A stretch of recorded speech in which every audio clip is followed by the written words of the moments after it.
Bonjour, je m'appelle Myriam. Je fais cette vidéo parce que j'ai régulièrement des demandes concernant mon retour d'expérience de cette période de ma vie pendant laquelle j'ai eu de l'hyperacousie. Et du coup, je me suis dit que j'allais faire une vidéo parce que je n'ai pas toujours le temps pour répondre aux gens qui me contactent par rapport à ça et qu'en même temps j'ai très à cœur de le faire. Du coup, pour cette vidéo, je vais me baser sur les questions qu'une personne m'a posées là très récemment par écrit. Et voilà, reprendre les points point par point. Alors la première question qu'on m'a posée, c'est quel a été mon traumatisme sonore? Alors moi de mon côté, en fait, je faisais un stage de gong. Vous savez, cet instrument qu'on utilise beaucoup dans les bains sonores. Et pendant la dernière nuit, le formateur a proposé ce qu'il appelle une nuit du gong. Donc on était censé se relayer tous pour jouer de 8 gongs en même temps toute la nuit. Et en fait, il se trouve que moi, je me suis endormie cette nuit-là. Le lendemain matin, je me suis réveillée, j'étais pas très bien et plusieurs personnes m'ont dit que pour eux, ça avait été trop fort et qu'ils avaient dû sortir. Et moi, en fait, je ne suis pas sortie parce que du coup, voilà, je ne me suis pas réveillée. Et en fait, à partir de là, j'ai commencé à sentir un gros malaise par rapport aux sons normaux du quotidien. Donc là, je suis rentrée à l'endroit où j'étais hébergée, j'ai pris une douche, les bruits de l'eau sur les parois de la douche m'étaient insupportables. Je pensais que ça passerait, j'ai été dormir et j'ai senti que ça ne passait pas. J'avais vraiment un fort malaise, j'avais une sensation d'oreille bouchée, j'avais des légers acouphènes aussi et j'avais des maux de crâne. Donc du coup, j'ai arrêté la formation là, je suis rentrée chez moi et immédiatement, je me suis dirigée vers les urgences parce que je sentais que quelque chose n'allait pas. Aux urgences, l'ORL m'a fait faire un audiogramme et sur l'audiogramme, il a constaté qu'il n'y avait pas de cassure au niveau du spectre auditif. Donc pour lui, ça signifiait que il n'y avait rien qui était endommagé au niveau de l'organe réel de l'oreille. Et il m'a quand même donné de la cortisone à prendre pendant 5 jours. Ce que j'ai fait, cortisone qui m'a donné beaucoup d'effets secondaires, mais j'ai quand même été jusqu'au bout. Mais je n'ai constaté aucune amélioration. Et donc là a commencé une période de ma vie qui pour moi a été une des périodes les plus difficiles parce que du coup tout mon quotidien était impacté. Conduire était douloureux, les moindres bruits de couverts, de fourchettes posées un petit peu trop brusquement sur la table étaient trop douloureux. Les cris, j'ai un enfant aussi, donc je suis parfois entourée d'enfants, c'était très difficile pour moi. Les klaxons, voilà, et puis toutes les activités, le restaurant, le cinéma, les concerts, c'était plus du tout envisageable. Donc ça a été vraiment très compliqué sur le plan social et on sait que voilà, l'être humain, un de ses besoins les plus importants, c'est le besoin d'être en société et c'est venu toucher précisément ce besoin-là, outre le fait que c'était vraiment douloureux et inconfortable physiquement.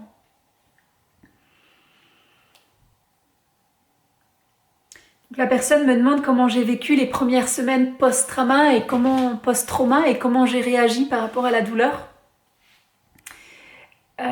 Du coup, je les ai vécues très difficilement. C'était vraiment compliqué. En plus, moi, je suis musicienne, donc tout d'un coup, je ne pouvais plus pratiquer de mon instrument, je ne pouvais même plus chanter. Donc, je fais de la guitare et je chante.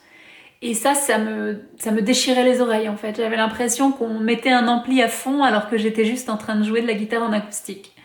Donc, ça a été vraiment très compliqué sur le plan professionnel, sur le plan social. Comment j'ai géré la douleur? J'ai mis des bouchons d'oreille. Parfois je mettais des bouchons d'oreille et le casque et un casque de musique qui coupait un peu le son de l'extérieur. J'ai fait beaucoup de cataplasmes d'argile pendant 1 an, tous les jours, sans exception. J'ai fait 1 à 2 cataplasmes d'argile par jour. Je ne saurais pas dire si ça va vraiment aider parce que c'est difficile de mesurer vraiment ce type de système de guérison. Mais en tout cas, ça me faisait du bien. J'avais l'argile du coup sur les oreilles. Ça m'amenait de la présence dans cet espace-là de mon corps. Ça tamponnait aussi un petit peu les sons de l'extérieur. C'était une façon de prendre soin. Donc sur le moment, ça me faisait du bien. Donc j'ai continué à le faire. Et voilà, j'ai géré comme j'ai pu en fait. J'ai envie de dire en essayant de réduire le contact avec les sons qui éveillaient de la douleur pour moi, mais Du coup, en faisant ça, ça me mettait aussi dans un isolement social qui générait un autre type de douleur. Donc c'était pas facile, c'est sûr. Au niveau de la gestion des liens sociaux, amicaux, familiaux, de la gestion des courses, déjà j'en ai parlé autour de moi. Ça n'a pas toujours été compris, notamment par mes parents qui l'ont mal pris un jour où je leur ai exprimé que ça me faisait mal en fait quand ils faisaient du bruit. Ils l'ont pris personnellement, ils ont pensé, je pense, que j'exagérais en fait. Ils n'ont jamais compris ce que j'avais vécu. Il faut dire que c'est déjà un handicap qui est invisible, qui est très peu connu. On en parle très peu. Aussi parce que dans le système de la santé, il n'y a pas cette reconnaissance-là. Moi, j'ai fait des démarches à l'époque auprès de la médecine du travail, auprès de l'assurance aussi, voilà, auprès des assurances, et rien n'a donné parce que, justement, pour eux, comme il n'y a rien qui est palpable de façon rationnelle, entre guillemets, de façon de telle façon qu'on puisse le prouver, bah du coup il n'y a pas de reconnaissance. Et ça c'est aussi une partie qui rend cette épreuve d'autant plus douloureuse. C'est que du coup il n'y a pas de soutien non plus. Et donc du coup au niveau social ça s'est un peu répercuté aussi. Il y a beaucoup de gens qui ne comprenaient pas.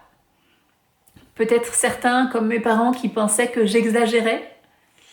Et puis en plus ça vient tellement soudainement, c'est-à-dire que ça se fait d'un jour à l'autre, que du coup c'est difficile d'intégrer en fait cette nouvelle information-là pour l'extérieur. Au niveau des courses, au niveau de tout, sinon je faisais tout avec des bouchons.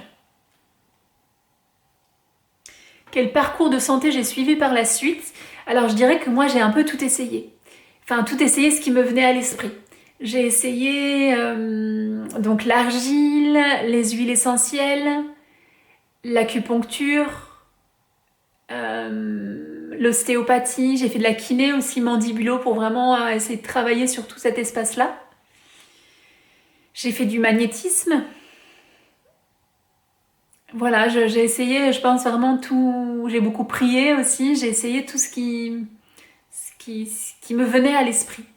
Et bien sûr, j'ai consulté aussi beaucoup d'ORL. J'ai fait plusieurs heures de route une fois pour aller voir un ORL du côté de Bordeaux, sachant que moi je vis au sud de Toulouse dans les Pyrénées, qui était un ORL qui était spécialisé normalement dans l'hyperacousie. Mais en fait, il m'a rien dit de plus, il m'a dit que ça passerait avec le temps. Bon. La personne me pose aussi la question de est-ce que je vivais en ville, est-ce que j'ai adapté mon environnement par rapport à ça. Alors moi, je vis à la campagne, donc je pense que ça a rendu certainement la problématique un petit peu plus facile, mais j'allais quand même très régulièrement en ville. Et en ville, bah du coup, je mettais des bouchons, quoi. Donc dans mon environnement, sinon immédiat, j'ai rien changé. J'ai changé surtout sur mes façons de faire en mettant des bouchons quasiment systématiquement. On me demande là si l'hyperacousie a diminué au fil du temps. Alors dans mon cas, oui, elle a diminué. J'ai senti vraiment une nette progression au fil des mois. Je dirais qu'au bout de 7-8 mois, j'étais en capacité de reprendre la musique, mais pas de façon... pas en étant amplifiée, de façon acoustique. Et de temps en temps, je faisais des rechutes. Je me souviens justement, au bout de 7-8 mois, ça allait mieux. Et j'ai refait un peu de percussion avec 2 autres percussionnistes pendant 20 minutes, 30 minutes. Et quand je suis sortie, en fait, je me suis rendu compte que les symptômes étaient de nouveau extrêmement présents. Souvent, moi, les acouphènes qui étaient partis, en fait, au bout de quelques, je sais pas, je dirais 2-3 mois, la sensation d'oreille bouchée, les petits acouphènes, les maux de tête n'étaient plus là. Et il me restait l'hyperacousie. Et là, après ce moment du coup de percussion pendant 20-30 minutes, comme je disais, tout d'un coup, tout était revenu. Les acouphènes, les maux de tête. Et donc, très difficile émotionnellement. C'était assez difficile pour moi parce que je perdais le bénéfice du coup de 3 semaines, 1 mois, peut-être plus de progression en l'espace de 20-30 minutes, quoi.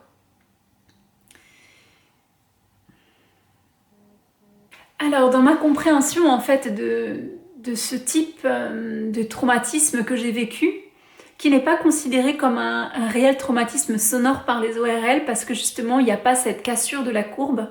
Ça serait plutôt ce qu'on appelle, si j'ai bien compris, corrigez-moi si je me trompe, ça serait plutôt un choc acoustique où en fait la problématique elle se situe plutôt au niveau du système nerveux central. L'organe auditif lui va bien, c'est au niveau de la réception de la vibration sonore qu'il y a une déformation en fait. Le cerveau a eu un trauma, il a été soumis à un son qui aurait pu potentiellement être dangereux pour mon système auditif.